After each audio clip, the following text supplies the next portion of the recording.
بسم اللہ الرحمن الرحیم۔ السلام علیکم ورحمۃ اللہ وبرکاتہ۔ دوستو، ایک بار پھر سے آپ سب کا اسلامک واقعات چینل پر خوش آمدید ہے۔ تو دوستو، آج ہم اس ویڈیو میں بات کریں گے جسمانی صحت سے جڑی کچھ اہم باتوں کا۔ تو دوستو، اگر آپ کو ہماری یہ ویڈیو پسند آئے تو لائک کریں اور اپنے دوستوں کے ساتھ شیئر کریں، اور اگر آپ ہمارے چینل پر نئے ہیں تو سبسکرائب کریں۔ چلیے شروع کرتے ہیں بنا کسی دیری کے۔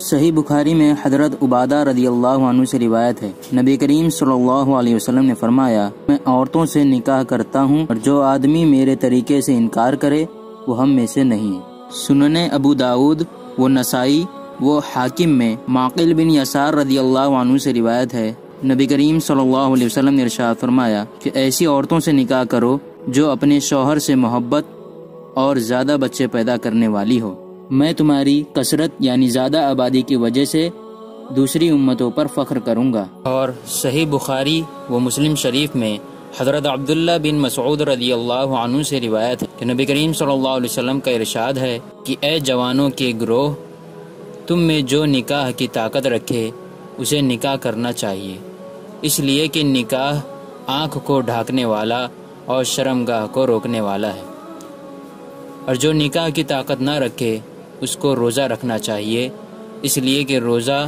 مانو خسی کر دیتا ہے۔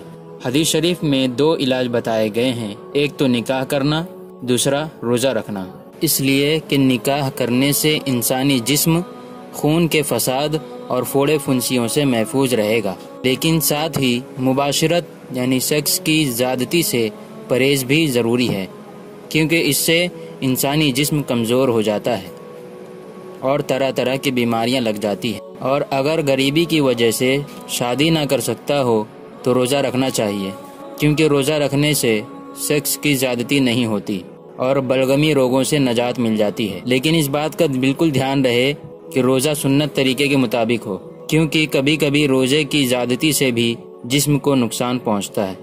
اب ہم بات کرتے ہیں کہ نئی دلہن کو گھر میں لانے کا کیا طریقہ ہے۔ چونکہ انسان میں اچھائیاں بھی ہوتی ہیں اور عیب بھی ہوتے ہیں، اس لیے جب دلہن کو لائیں تو اس کا ہاتھ پکڑ کر یہ دعا پڑھیں، اللہم انی اسألک من خیرها وخیر ما جبلتها واعوذ بک من شر ما جبلته علیہ۔ ترجمہ: اے اللہ، میں اس کی بہتری اور اس کے عیبوں کی بہتری کا سوال کرتا ہوں اور اس کی برائی اور اس کے عیبوں کی برائی سے پناہ چاہتا ہوں۔ یہ روایت ابو داود اور دوسری کتابوں میں عمرو بن عوف سے نقل کی گئی ہے۔ اس دعا کی برکت یہ ہے کہ اللہ اس عورت کی برائی دور کر دے گا اور اس کے گھر میں اس عورت کی نیکی پھیلا دے گا۔ اور اگر کوئی آدمی کوئی جانور وغیرہ یا سواری وغیرہ خریدے تو اس کی پیشانی کو پکڑ کر بھی یہی دعا پڑھے۔ چلیے اب ہم بات کرتے ہیں مباشرت یعنی سیکس کے وقت شیطان سے حفاظت۔ جیسا کہ ہم جانتے ہیں کہ ہم کوئی بھی کام کرتے ہیں تو اس میں شیطان ہمارا شریک ہوتا ہے، اس لیے جب بھی مباشرت یعنی سیکس کرنا چاہیں تو پہلے یہ دعا پڑھ لیں، بسم اللہ اللہم جنبنی الشیطان وجنبنی الشیطان ما رزقتنا، جس کا ترجمہ ہے، شروع کرتا ہوں اللہ کے نام سے، اے اللہ ہم کو شیطان سے دور رکھ اور جو نعمت ہمیں تو نے دی اس سے شیطان کو دور رکھ۔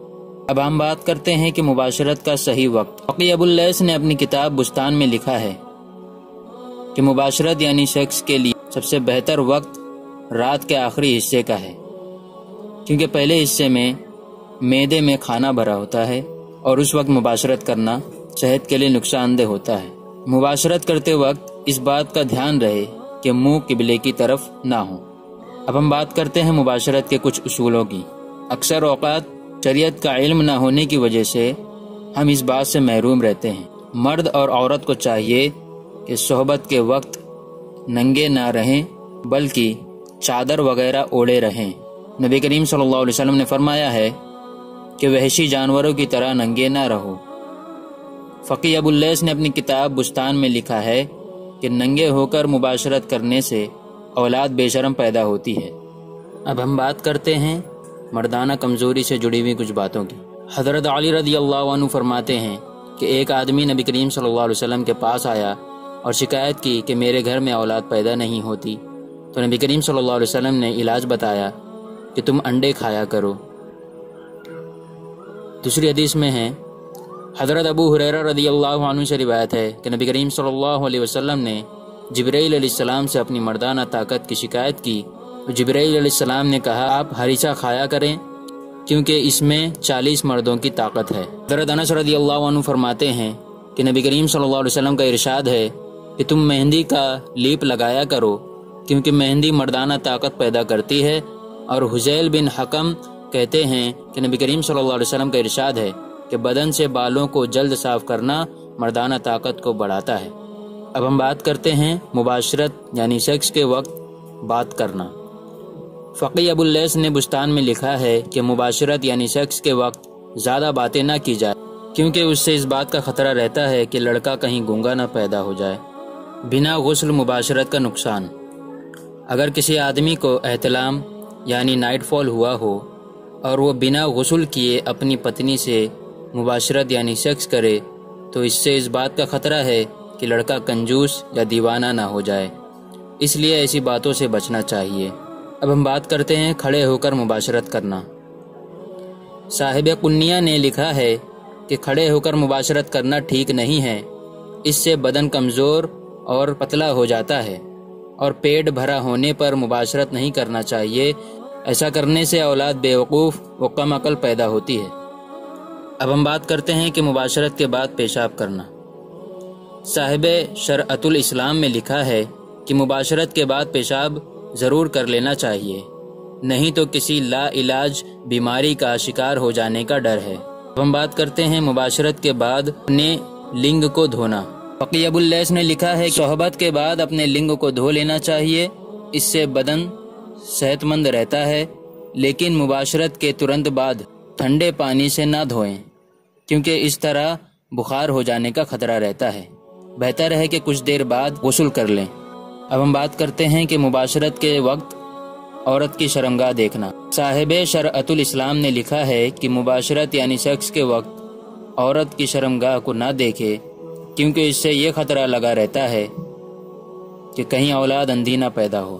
تو آج کے لیے بس اتنا ہی، امید کرتا ہوں کہ آپ کو یہ ویڈیو پسند آیا ہو۔ لائک کریں، شیئر کریں اور سبسکرائب کریں۔ ملتے ہیں اگلی ویڈیو میں، تب تک کے لیے خدا حافظ۔